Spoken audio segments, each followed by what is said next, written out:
Bonjour à tous, bienvenue sur Néo, réveillez vos talents. Je suis Cédric Lagrange, réveilleur de talents et coach, numérologue et sophrologue. Je suis formé à la numérologie stratégique, développée par Lydie Castel. Et j'ai d'ailleurs coécrit un livre avec Lydie et Sandrine Pougeot. Je découvre le potentiel de mon enfant par la numérologie, aux éditions Erol, publié en 2021. Alors, la véritable question dans cette vidéo, c'est qu'est-ce que nous réserve l'année 2023?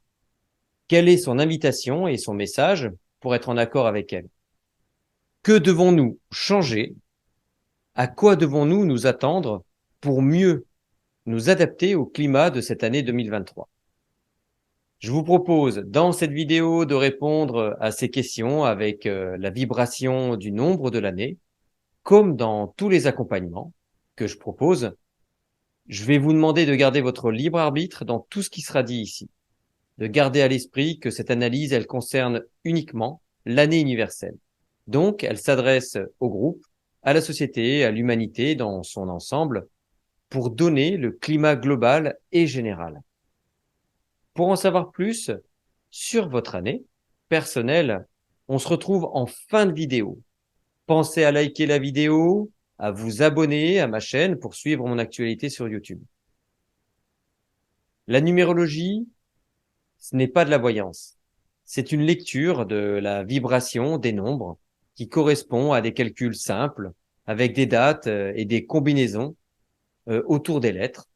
C'est plus de 2000 ans de statistiques. Son histoire, elle remonte à Pythagore, dont tout le monde le connaît avec son fameux théorème.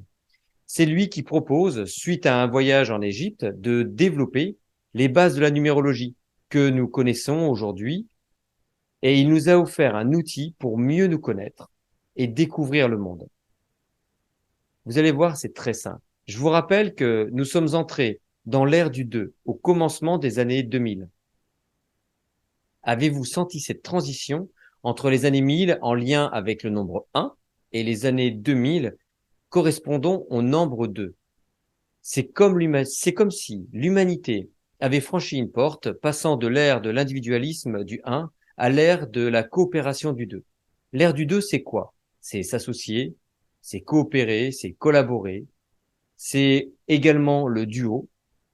Et pour comprendre la dynamique générale, sachez que nous évoluons dans des cycles de 9 ans qui sont composés de 3 périodes de 3 ans. La première période avec les années universelles, 1, 2 et 3, en fait, que nous connaissons tous. La deuxième période avec les années 4, 5 et 6. Et la troisième et dernière période avec les années 7, 8 et 9. Là, pour l'instant, c'est simple. Ce dernier cycle, il nous invite à faire un bilan de ce que nous avons vécu durant les 6 dernières années. Explorons maintenant l'ambiance de cette nouvelle année. Pour calculer l'année universelle, vous allez voir, c'est simple, il suffit d'additionner tous les nombres de l'année. Ce qui donne pour 2023, c'est 2, plus 0, plus 2, plus 3, soit le nombre 7. Et nous avons vu que le nombre 7 fait partie de la troisième période, qui correspond à une phase de bilan, comme je vous l'ai dit tout à l'heure. Je vous propose donc de faire un bilan rapide de ces 6 dernières années. En 2017, nous étions en année 1, une année universelle. C'est l'action, la décision, l'autonomie. C'est le début du cycle. C'est le moment de planter des nouvelles graines. En 2017, Emmanuel Macron est élu. C'est l'aspect leader du 1, c'est l'action. Donald Trump prend des décisions impulsives. Il génère le changement, ce qui correspond à la dynamique du 1, de planter des graines, de décider seul. Et puis, les Catalans disent oui à l'indépendance. Ils choisissent l'autonomie du 1. En 2018, nous étions en année 2. C'est plus doux, c'est l'écoute, c'est la sensibilité, c'est le duo. Ça peut être aussi le doute, c'est le féminin, on ralentit. En 2018, qu'est-ce qui s'est passé? La limitation de vitesse, elle passe de 90 à 80 km/h. On ralentit avec le 2. Très étonnant. La France remporte la Coupe du Monde de football pour la deuxième fois. Une deuxième fois, une deuxième année universelle avec le 2. C'est vraiment avec beaucoup d'humour. La Nouvelle-Calédonie, elle décide de rester française, de continuer de s'associer à la France. Et puis, un élément important, Simone Veil rentre au Panthéon, et c'est le côté féminin du 2.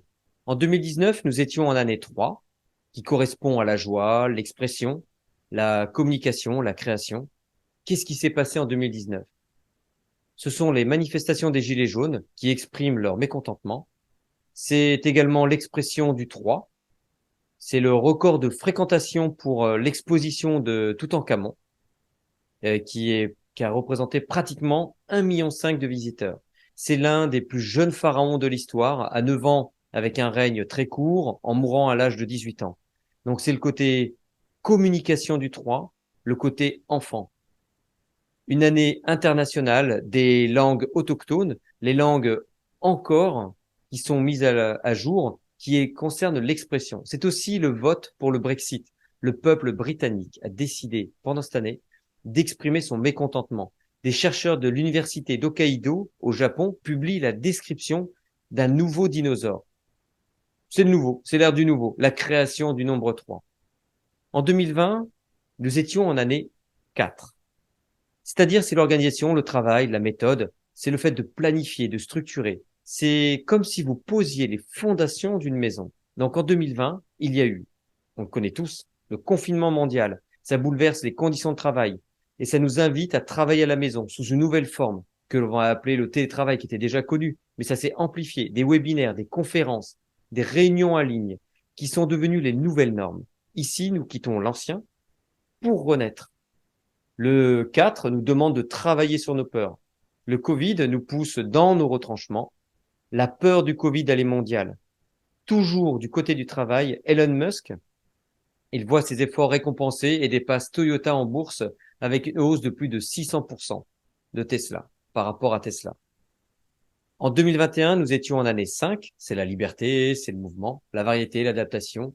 En 2021, il y a eu des phénomènes climatiques extrêmes, c'est-à-dire avec une hausse des températures en Amérique du Nord qui nous force à nous adapter. Des problèmes de transport également au Royaume-Uni suite au Brexit en lien avec le mouvement pour le nombre 5.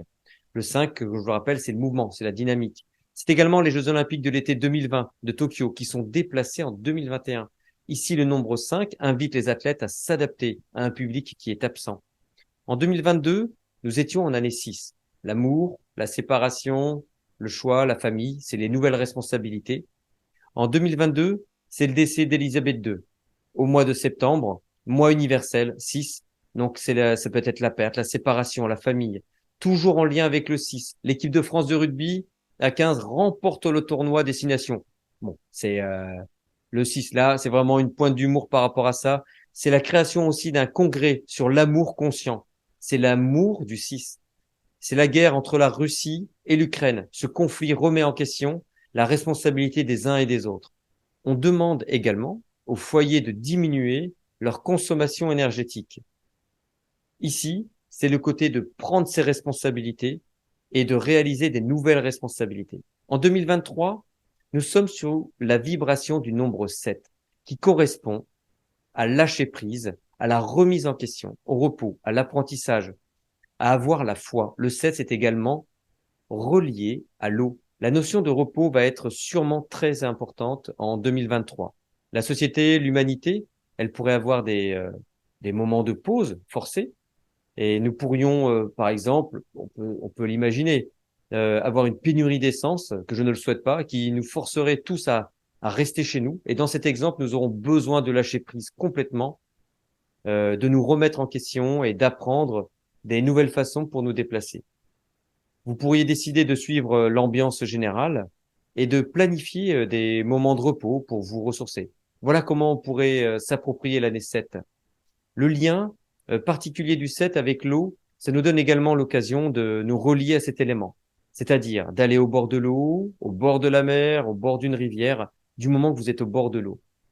C'est une occasion aussi de faire le bilan, c'est-à-dire de réfléchir, d'analyser et de comprendre ce qui s'est passé ces dernières années. Donc les années 1, 2, 3, 4, 5 et 6. C'est oser se poser vraiment les bonnes questions.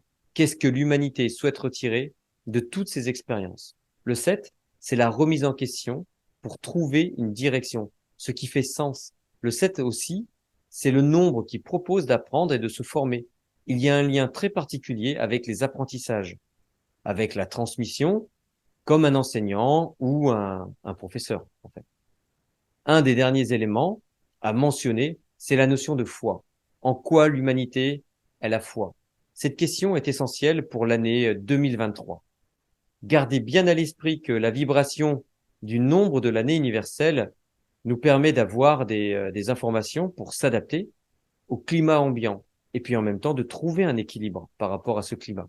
Pour vous aider à mieux comprendre, je vous propose une sorte de métaphore que j'utilise régulièrement. Imaginez qu'il fait beau à l'extérieur, là aujourd'hui, avec un soleil éclatant. Vous avez le choix en fait. C'est comment allez-vous réagir? Vous pouvez choisir de rester chez vous, car vous avez besoin de vous reposer, de vous mettre au frais, ou au contraire en fait. Vous pouvez choisir de profiter du soleil et de vous balader pour vous ressourcer. Cette année 7, en fait, elle propose à la société, à l'humanité de se recentrer, de prendre du temps, de faire le bilan, d'apprendre de ses erreurs pour trouver un équilibre. Comment allez-vous vous adapter à cette invitation du lâcher-prise, de bilan, de remise en question? Quelles vont être vos actions pour le groupe, pour la société ou pour l'humanité? Il est aussi important pour 2023 d'apprendre à lâcher prise, comme je l'ai dit plus haut. Si vous rencontrez des oppositions, si vous rencontrez des confrontations, l'objectif de cette année ne sera pas de lutter, mais bien au contraire, de lâcher prise. Lâcher prise. Maintenant, parlons un peu de vous et de votre année personnelle. Pour calculer votre année personnelle, vous allez voir, c'est très simple. Additionnez les chiffres de votre jour et de votre mois de naissance. Puis vous les ajoutez avec le nombre de l'année universelle. Pour 2023, vous le savez, ça fait 7. Vous réduisez les nombres pour trouver le nombre, l'année qui vous correspond. Prenez l'exemple d'une personne née le 20 novembre. Cela nous donne 2 plus 0 plus 1 plus 1 plus 7, ça fait 11. Donc elle sera en année 2. Cette personne a le nombre 2 pour l'année personnelle en 2023. Vous pouvez mettre la vidéo en pause pour faire le calcul. C'est ce que je vous invite à faire si vous le souhaitez. Et puis, je vous propose de reprendre la symbolique de chaque nombre pour découvrir l'ambiance de votre année personnelle. Le nombre 1, c'est quoi? C'est l'énergie, l'action, débuter, une activité ou un projet. Le nombre 2, c'est la collaboration, l'intuition, les rencontres, le couple ou la séparation. C'est peut-être aussi le doute, hein. Le nombre 3, c'est l'expression, la création, la communication et le développement des réseaux. Le nombre 4, c'est le travail, la consolidation, la transformation intérieure. Le nombre 5, c'est le mouvement, c'est l'adaptation, la nouveauté, l'audace. Le nombre 6, c'est l'harmonie, la paix, c'est le succès, c'est l'amour. Le nombre 7, c'est ce que nous venons de voir, c'est le premier bilan pour se remettre en question. C'est les apprentissages, les études, c'est les idées originales, singulières. Le nombre 8, c'est la réalisation, c'est les récompenses, c'est le succès. En fonction de tout ce que vous avez planté, évidemment en amont, de ce que vous avez réalisé sur les 2 grands cycles avant. C'est une année de récompense. Le nombre 9, c'est l'aboutissement. C'est aussi également la reconnaissance du travail que vous avez réalisé. C'est le moment de faire un bilan entre ce qui vous convient et ce qui ne vous convient pas. Un cycle d'enseignement. Si vous souhaitez en savoir plus sur la numérologie et sur le nombre de votre année personnelle en 2023, je vous offre une réduction de 30 € sur mes accompagnements en numérologie. Utilisez le coupon de réduction qui se trouve dans la description. Vous allez retrouver. L'offre, elle est valable jusqu'au 15 janvier 2023. Je serai ravi de vous accompagner pour vous faire découvrir vos dons, vos talents au moyen de la numérologie stratégique. Je vous souhaite une très belle année 2023. Osez vous réveiller. Je vous dis à très vite. Prenez soin de vous et à très bientôt.